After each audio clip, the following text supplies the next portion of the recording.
To put it simply, it felt as if a ghost had appeared, standing in silence. A chill ran through my body, and I found myself unable to bear it. Thus, though I feel bad for Otoki, the maid, I've lately been forced to shake her off and flee. No, losing just one client is something I must accept. Having heard a strangely elusive tale, both logical and not, from this blind man, Hanshichi too fell into silent contemplation. Though day had faded, the snow showed no sign of ceasing its descent. White petals drifted through the noraemun, occasionally dancing into the dim earthen floor. Naturally, it was a blind man's account.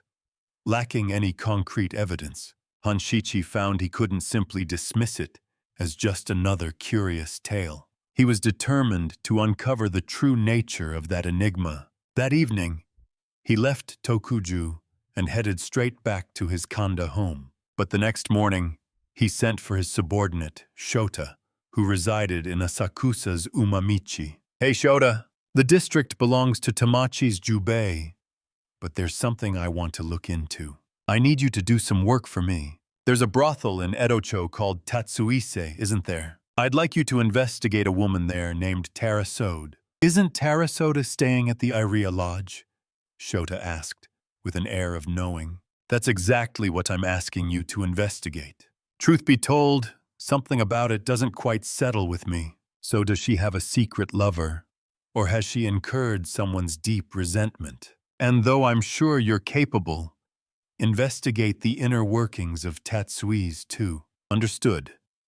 I will have everything investigated within 2 or 3 days. Shota agreed and then departed. Even after the promised 2 or 3 days, then 4 or 5, Shota did not appear. Hanshichi wondered what he was doing, but as it wasn't urgent, he let it be. Hanshichi left it, and then, at the start of February, Shota casually came to visit. "Boss, my sincerest apologies. My little one, you see, came down with the measles." "Oh dear, that's troublesome. Will it be a mild case?" "Yes, thankfully it seems to be a mild case," Shota replied. "So, boss, about that Tatsuise matter, I've looked into everything, you see. According to Shota's report, Tatsuise once had good business in Edocho, but during the Ansei Great Earthquake, they allegedly locked courtesans in a dugout and burned them all to death. Since then, they've been plagued by misfortune, and business hasn't thrived. However, in Yoshiwara, it's an old established shop.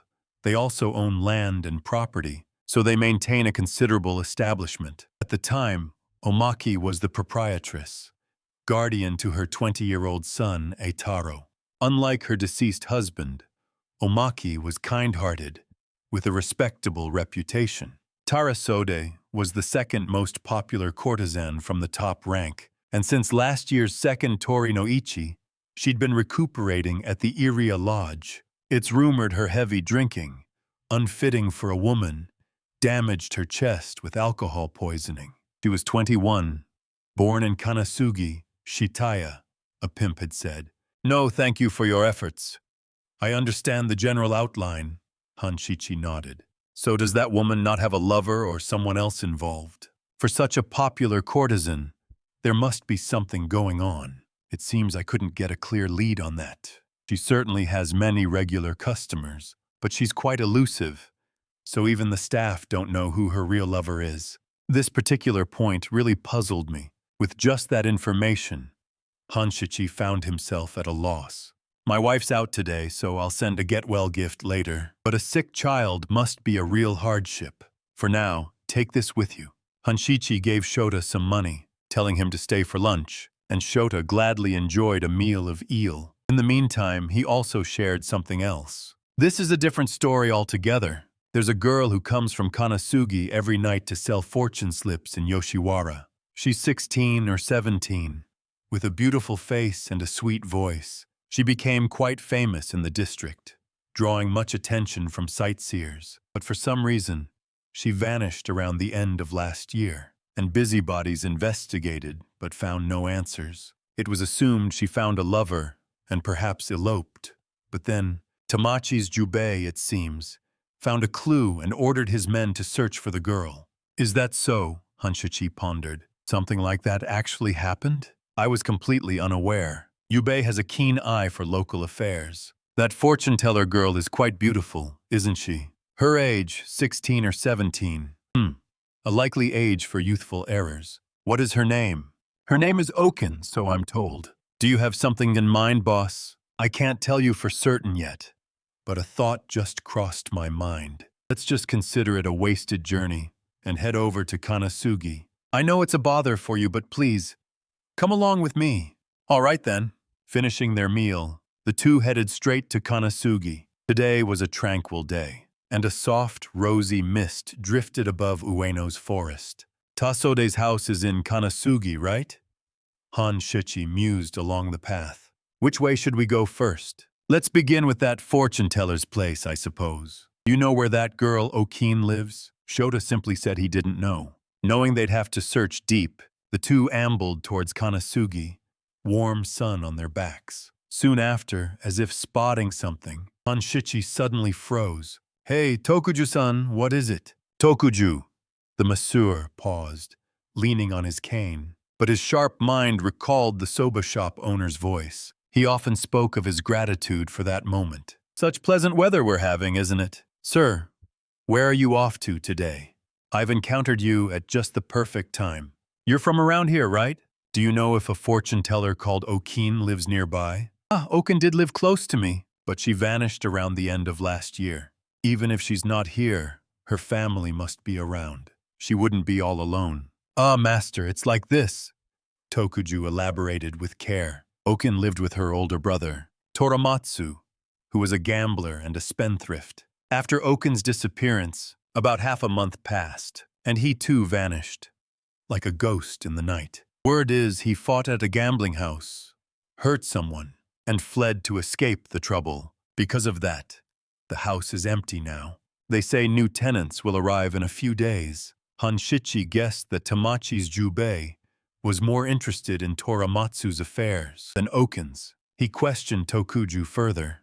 They say that woman Tasode, at Tatsumisa's annex, is also from Kanasugi, right? Don't you know her? Yes, I know of her. Tasode, the Oiran, was also born in Kanasugi. Grew up near Okin, they say, but both her parents have passed on, leaving no trace. With all the leads gone, Hanshichi felt a wave of disappointment. Yet he stubbornly tried to coax some clue from the masseur. It's a task that needs patience through all times. Tokuju-san, I heard the other day that Tasode, the Oiran, favors you greatly, saying no other masseur will do. Isn't that so? It might sound strange, but how did you win the Oiran's favor so deeply? It can't just be your skillful touch, can it? There must be another reason, right? Heh, Tokuju gave a sly grin. Hanshichi and Shota exchanged knowing glances. With a thought, Hanshichi drew a silver coin from his purse, slipping it into Tokuju's hand. Then whispering, "Come along this way," he guided him into a narrow alley on the left. Beyond the Yanagihara estate and Anrakuji temple, vast fields stretched out before them. By the small stream near the rice fields, with only a child catching loaches and no one else in sight, Hanshichi spoke again. You must not conceal anything. I hate to be so blunt, but I carry a jit concealed within my robes. Tokuju's face drained of color, and he bowed, as if a heavy weight had pressed him down. I will tell you all that I know, he stammered, his voice trembling. Then tell me honestly. Tasode asked you to deliver a secret message, didn't she? You've uncovered my secret, Tokuju said, bowing his head, his blind eyes closed. It is exactly as you've suspected. And who is the one you're sending these messages to? It is the young master of Tatsumi's. Hanshichi and Shota looked at each other's faces. This was Tokuju's story. Since the autumn of 2 years ago, Tasode had been secretly meeting Eitaro, the master's son. Constant stays in the red light district were forbidden. Knowing discovery meant trouble, Tasode often feigned illness, retreating to the Iria annex. It was there that Eitaro would secretly visit her. Unlike other houses, the madam was kind, and Tasode was a popular courtesan, so Tatsumisa's establishment kept quiet, letting Tasode go to the annex.